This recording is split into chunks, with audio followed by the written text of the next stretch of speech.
David, What? we're going to show the listeners and viewers why libertarians are better than Republicans and Democrats in 5 minutes. Are Because you we're ready? the cool new kids in school, all right? So you may have heard recently, we are recording this episode a bit ahead of time, so this story might be a few weeks old by the time you hear this episode. But you may have heard recently the Florida Senate passed a bill to strip Disney of its special self-governing status. Now, this was a bill that DeSantis had advocated during Florida's recent special session that the Senate pass. And now that it's passed the Senate, the Florida House gets to vote on it. And if they pass it, it goes to DeSantis' desk, which he of course will sign.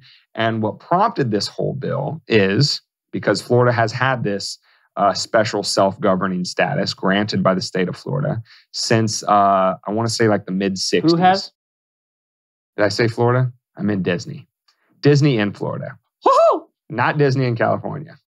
You have to wear the rings so we can sell sex to little girls, huh?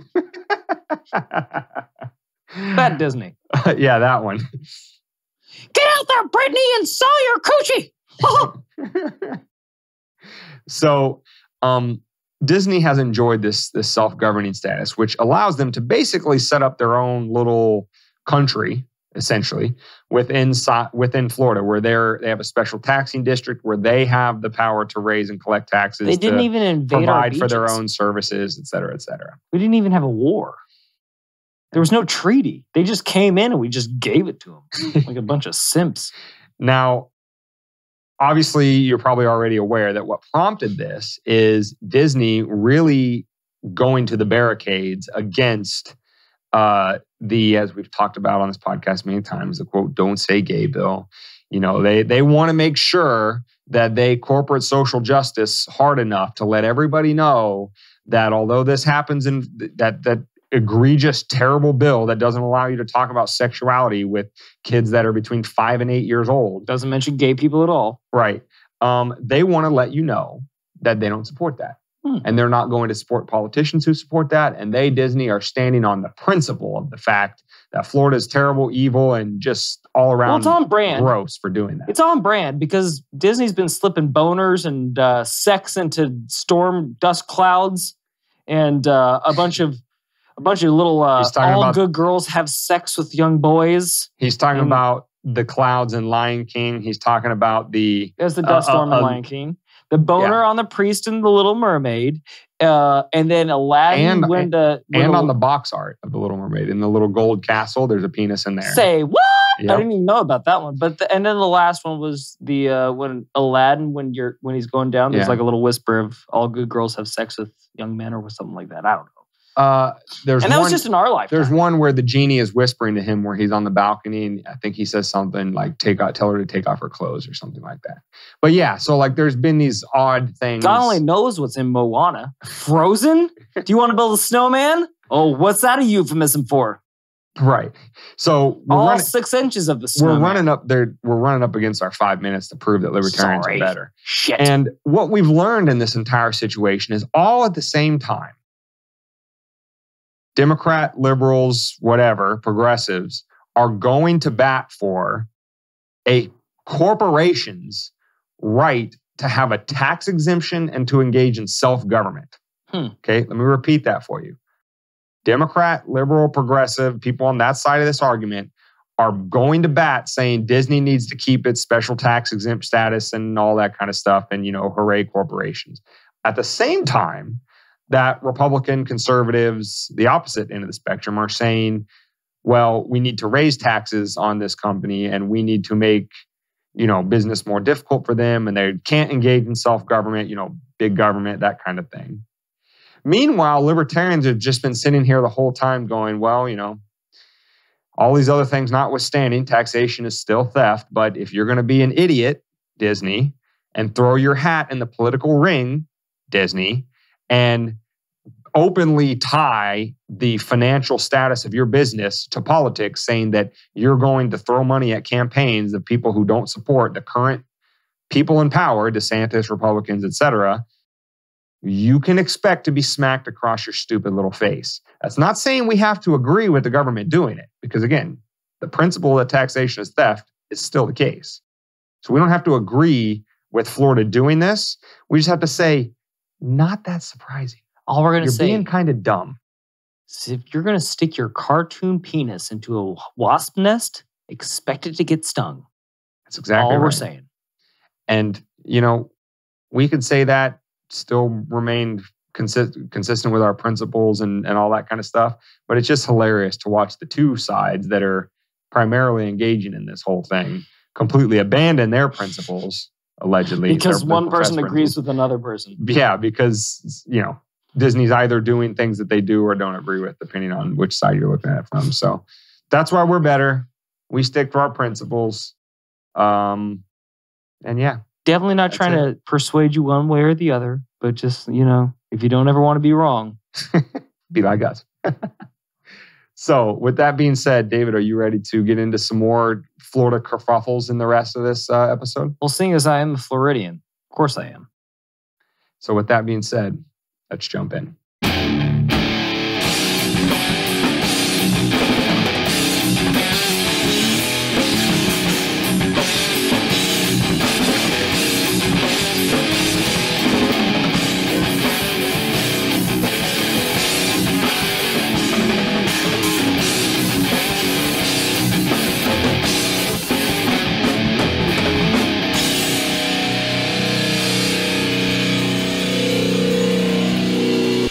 Welcome to Weapons and Meme Destruction Podcast, episode 93, which can be found at wmdpodcast.com/93. Any podcast app, you will be able to get this one on YouTube, Rumble, Odyssey, and then you can also link up with us and comment, like, subscribe, share all of our other socials, Twitter, Instagram, TikTok. Come to the main page, wmdpodcast.com, join our email list to always keep in contact with us, no matter where we get nuked from. And yeah, with that being said, David, Florida for once is actually relatively sane.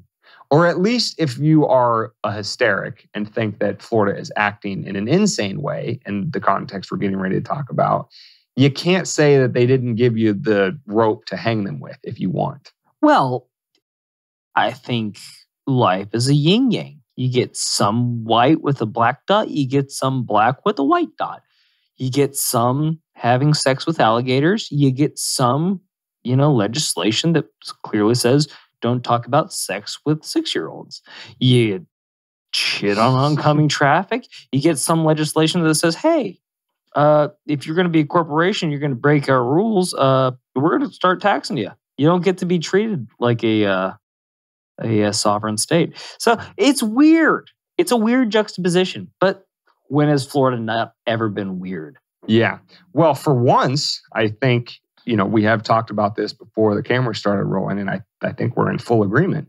For once, Florida is the rational actor. I actually said I'm proud. Florida man is, a good guy here. Florida man might smoke meth and bite your fucking face off, but right after he does that, he might actually stand up and say, sometimes maybe a mental disorder should be treated and not just abided.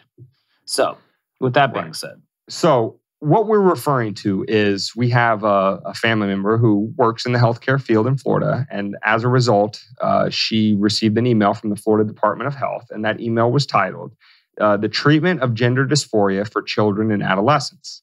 And the email, it's not a very long one and we're not quoting the whole one, but we're going to quote at length a little bit from the email because it really kind of lays the whole thing out. And then, we're just going to finish up with some closing thoughts on it. But basically what this email was to notify Florida healthcare practitioners of what DOH, Department of Health policy in Florida was going to be with respect to gender dysphoria in children and adolescents. And so a couple quotes from the email. It says, the Florida Department of Health wants to clarify evidence recently cited on a fact sheet released by the U.S. Department of Health and Human Services and provide guidance on treating gender dysphoria for children and adolescents. It goes on. Quote, systemic reviews on hormonal treatment for young people show a trend of low quality evidence, small sample sizes, and medium to high risk of bias. A paper published in the International Review of Psychiatry states that 80% of those seeking clinical care will lose their desire to identify with the non-birth sex. 80% of children and adolescents who say, they were born one thing and now they want to identify as another, 80% at some point in their life will say, well, that thing that I wanted to switch to, if I was born a girl and I want to now be a boy or vice versa, they no longer want to identify that. Back to the quote. One review concludes that, quote, hormonal treatments for transgender adolescents can achieve their intended physical effects, but evidence regarding their psychological and cognitive impact is generally lacking. So you mean that 3-year-old that was telling you that he wants to grow up to be Superman might actually change his ideas? And want to be Batman later? And want to be Batman like a fucking reasonable goddamn adult? Or maybe that little girl that wanted to grow up to be Wonder Woman. Yeah. Or the Flash. I don't give a fuck. You mean the 3-year-olds change their minds? No shit. Yeah. Today they like the Ninja Turtles. Tomorrow they like fucking Dora the Explorer. Who cares? Like, I've said my piece. Please. Or that kid who is so young that we're not going to allow them to pick pancakes with marshmallows for 3 meals a day or their own bedtime. Might just change their mind if at that same age we allow them to just arbitrarily decide which gender they want to be. 8-year-old that can't get a case of beer shouldn't be able to assign his gender. That's all we're saying. That 7-year-old that can't drive. I almost said 27. That 27-year-olds can. 7-year-old that can't drive. Can't trust with a motor vehicle. Right. Maybe he shouldn't dictate where his life goes from there on out at that moment. So the Florida Department of Health, just to kind of summarize that quote, is saying, listen, although some of these medical interventions, some of these treatments for gender dysphoria can have the intended physical effects, it might not address the psychological reasons for why somebody feels gender dysphoria.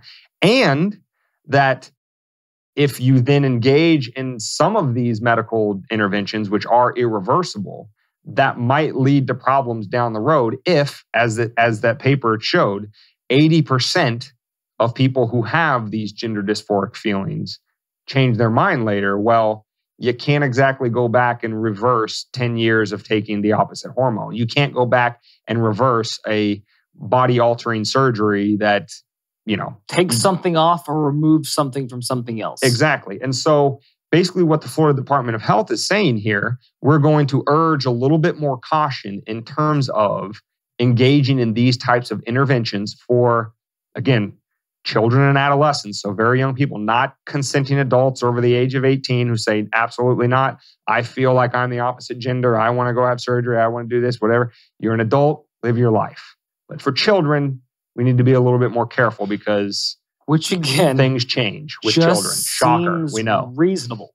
Right. Like, to track back to our 2 episodes ago, like, hyperbole abound. This is not an attack. This is just saying let's exhaust every other opportunity to make sure that this person gets the help that they need before they take the plunge, so to speak.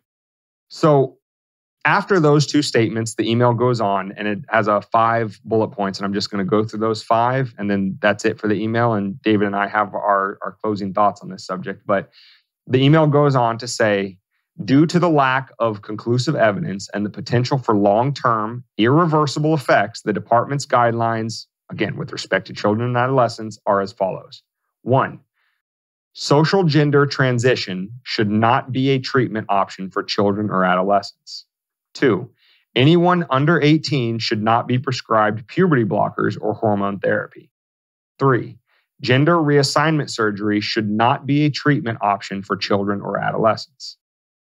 4, based on the currently available evidence, quote, encouraging mastectomies, ovarectomies, uterine extirpation, I think is how you pronounce that word. Yes, that's it. Nice. Penile disablement, tracheal shave, the prescription of hormones which are out of line with the genetic makeup of the child, or puberty blockers are all clinical practices which run an unacceptably high risk of doing harm. And finally, number 5, children and adolescents should be provided social support by peers and family and seek counseling from a licensed provider. And if I may be so bold as to say That all sounds overly reasonable to me. Which is exactly why the purple hairs are up in arms about it. If you have a problem with any of that being said, then I'm not going to judge you, but I will say that you need to have a real hard look in the mirror with what you see as reality and what you see as health. Because this is all saying, again, remember, this is all children under the age of 18. And as we all know, under the age of 18, you can't even go and die for your country. Even the government won't kill you.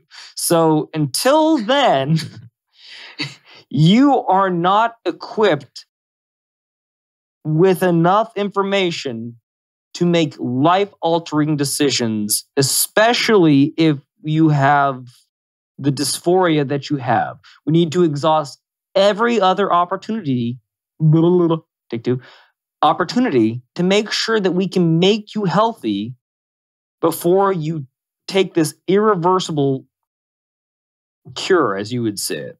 But all I'll say is that I have no problem with any of those bullet points whatsoever. I think they're steeped in logic, not hate, and in health, not attack. Well, you know, in terms of being steeped in logic, and we're going to include 10 studies, peer-reviewed journal articles, medical journal articles, 10 of those that were included in this email. And obviously, we're not going to discuss all 10 on this podcast because we don't have 6 hours. We're not Joe Rogan.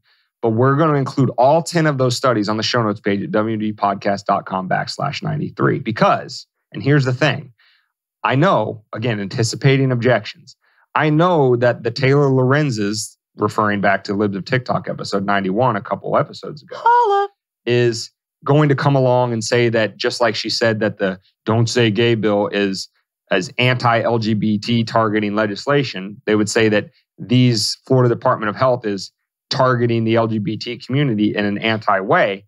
Is, okay, that can be your opinion, just like you can say that David and I's opinion that these 5 criteria are eminently reasonable. But here's the thing. You don't just, and as that side would have told us all during COVID, you don't get to make up your own facts. Read the 10 studies for yourself. Read the number of cases of, you know, as they cited, that children and adolescents change their mind after the fact, and understanding that such a high percentage of them do, 80%, that maybe caution is urged when we're talking about permanent, irreversible medical interventions. And so read through these 10 scientific studies that the Florida Department of Health shared. Come to your own conclusion, but don't just say, oh, well, you guys think those five criteria, there's nothing wrong with them, therefore you're being anti-LGBTQ. No, we're being consistent with #the science. So, you know, also understand opinions are one thing, but you know, support is quite another. There's a high rise in people that are getting these reassignments that's the answer for them at the moment. And then again, are you the same person you were when you were 20? Absolutely not. I'm not the same person I was, you know, before I went to law school. None of us are. Like, your opinions change, your thoughts change. You become more mature, you become a different person throughout. And these are inalterable measures. All we're saying is exhaust every other count, because there's a lot of uprise in suicides with these people and this is where the health and like the benefit of the human, instead of just placating them. Have you ever heard of an enabler? An enabler is somebody that just makes it possible for you to keep doing the same thing that keeps hurting you because they love you, because they want to make you feel good in the moment. Your feelings will lie to you. Your ego will lie to you. Everything will lie to you if you just get that one release right now and never contemplate the release. It could lead to dire consequences in the end when you don't even recognize yourself anymore. And there's a high rise of people that, I'll just say it, there's a high rise of suicide with people that do take the plunge before they exhausted every other alternative. That's all I'm saying. And so the consequences are dire. which is why you need to be super cautious with everything that you do in this. Yeah. And I mean, my closing thoughts about this, 5 bullet point list of, for again, what the Florida Department of Health recommends in terms of treatment for children and adolescents experiencing gender dysphoria is, some purple-haired hysteric can look at that list and be like, you're saying that they should not get this treatment and that's why it's anti-LGBT. Okay, let's look at bullet point 5. I want to hone you in on that one, which is children and adolescents should be provided social support by peers and family and seek counseling from a licensed provider. If this was all black versus white, anybody that agrees with this is evil and they hate the LGBTQ community and all this kind of stuff, that bullet point would not exist. That bullet point would say something else like, well, these people are subhuman and they should be ridden out of society or what, kind of like you treated people who didn't get an experimental jab, but I digress. That bullet point is saying the exact opposite of anti that group of people. It's saying they should be provided social support from peers and family and be able to seek counseling from a licensed provider. Crazy idea, right? If you have and let's not say that it's not a bit of a anomaly in terms of the normal course of events. If you're a child who was born a girl and feels like a boy or vice versa, maybe talking about that with, again, close peers, family members, a licensed counselor, talking about it, seeing if maybe you are in the 80% that might have changed your mind later. Maybe you're not. Maybe you're in the 20% of people who, come what may, that is exactly how you feel. And you're going to, when you become an adult, you're going to get those surgeries and all those kind of things. More power to you, if that works for you. Talk about it first. Let's not let the first option be a scalpel or a pill or a hormone treatment or whatever the case may be. That is always and forever should be the last resort. I mean, I don't remember this exactly, but I think if you get an innocuous enough plastic surgery like breast implants or something like that, some plastic surgeons require you to go make sure that, up until you actually go under the knife, that this is something you absolutely want to do. You're not going to change your mind, kind of do that. Or even adults, if they're going to do a gender transition, they have you live as the opposite gender for a certain period of time, make sure you're comfortable with it, and then say, okay, I love it. This is exactly what I want to do. Now let me go under the knife. Now let me take the pills. A child who doesn't have a fully formed brain, let alone outlook on the world, can't make that decision. So my whole point here is that, firstly, if you are one of these people and you feel suicidal, there's hotlines. Seek help immediately. If we were better at our job, we'd have the little number ticking right here, but we suck. So sorry about that. 2, if you do feel this way, please talk to somebody. Try to figure out what is with you. Don't just, and person to person.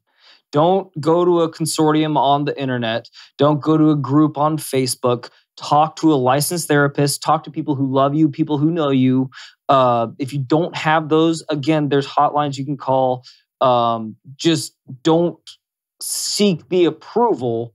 Seek help. That's the main key that I'll say. Don't seek approval. Seek help, because everybody wants the best for you. We want the best for you. We don't hate anybody. We just want the best for your mental and physical health. And like he said, if you're the 20%, that was the thing that pushed you over the edge, more power to you. Just wait until you're 18. Otherwise, seek help. There's people that love you. There's people that care. Reach out to them. Don't trust Facebook groups or anything like that. Actually seek human contact. And figure it out. You'll notice both in this email and then also in everything that David just said, nothing in there was anti whatever whatever your mental, emotional feelings about the whole situation are. We're not saying that if you have this sort of situation that you are somehow less than, wrong, that you're not entitled to respect, whatever the case may be, but that talking with people who genuinely, again, we're just 2 podcasters who you may not know from Adam. So you don't know what our, outlook on a whole myriad of things are. But you talk to your parents and you talk to, your close friends, and maybe you seek out somebody, an adult who has transitioned and says, I love it, it's the greatest thing since sliced bread, but you also go seek out an adult who transitioned, whether it be young, old, or whatever, and regretted it later. And you have both perspectives. Let both of them tell you about, what their thoughts and feelings were at the time, and you can make a more fun. Again, nowhere in this entire analysis is there anything remotely anti-individual. Nothing. No part of it whatsoever. You live free and be as happy as you want. But there's people that make themselves cheetahs, for Christ's sake. They tattoo their bodies. They put horns in their head, and it makes them happy. More power to them. And if you are... I'm not equating the two, by the way. Jesus Christ. I don't want to say that. There's no way to tiptoe around this conversation. We're going to get clipped no matter what. All we're saying is whatever floats your boat, tickles your pickle, go for it. But just make sure that you've taken every necessary step before you make a huge, irreversible decision, both for your mental well-being and for your physical health. That's all we're saying. That's right. And so, that's all. What more can you say? Yeah. I mean, people took a bunch of alligator fuckers and, face eaters to come up with this line of logic. I don't know. To the Taylor Lorenzes of the world, it doesn't matter what we say. It doesn't matter, how reasonable, unreasonable, or anything in between we are. This whole episode, this email from the Florida Department comes of Health, from a place of love. Everything is always going to be the most evil thing ever, and we're terrible, and we're anti-everything good, righteous, and holy in the world, and anti-progress, and blah, blah, blah. We understand we're going to get that from them. But to the mass of people, both that agree with us wholeheartely, and those in the middle, they're like, yeah, well, I don't know. The whole give me more information before I make a conclusion, that crowd of people. I hope you can tell that by the end of this episode, there is nothing remotely anti this group of people whatsoever in either this email or our analysis of it. And so with that being said, I've said my piece on this topic. I will not be sound clipped. I will not be sound bit. I will not be later have this little portion of Dane said this and therefore he's anti whatever. How can a sound bite you, Dane? You know what I mean. I just won't stand for it. And you know what? As a matter of fact, not only am I not going to apologize later, I'm just going to replay this for everybody just to say, yeah, I knew that they were going to mischaracterize it and be disingenuous. And I don't really care because I'm being eminently reasonable. I'm going to come from a different place. I'm going to give you the benefit of the doubt, and I'll just reiterate one more time that this comes from a place of love, comes from a place of caring. Seek help. And just know that you're a part of this human experience. And with that being said, Dane. Yes. Where can they find this episode? You can find this episode at wmdpodcast.com/93. You can find it on any podcast app. You can find us on YouTube, Rumble, Odyssey, TikTok, Twitter, Instagram. Like, subscribe, share us everywhere you see us. I haven't checked the iTunes reviews or whatever yet. But, like I said, last time I saw Spotify with perfect 5 stars with 10 reviews, all that good stuff. And so keep giving us those 5 stars. We appreciate you immensely for that non-monetary support. But always remember that you can go to the website. You can buy merch from us. You can support us on the support tab. Thank you to the new monthly subscribers. Spread the word. And you can support, any number of ways that you can support this podcast. We appreciate every single one of them. And with that being said, we will see you next week on episode 94. Stay safe.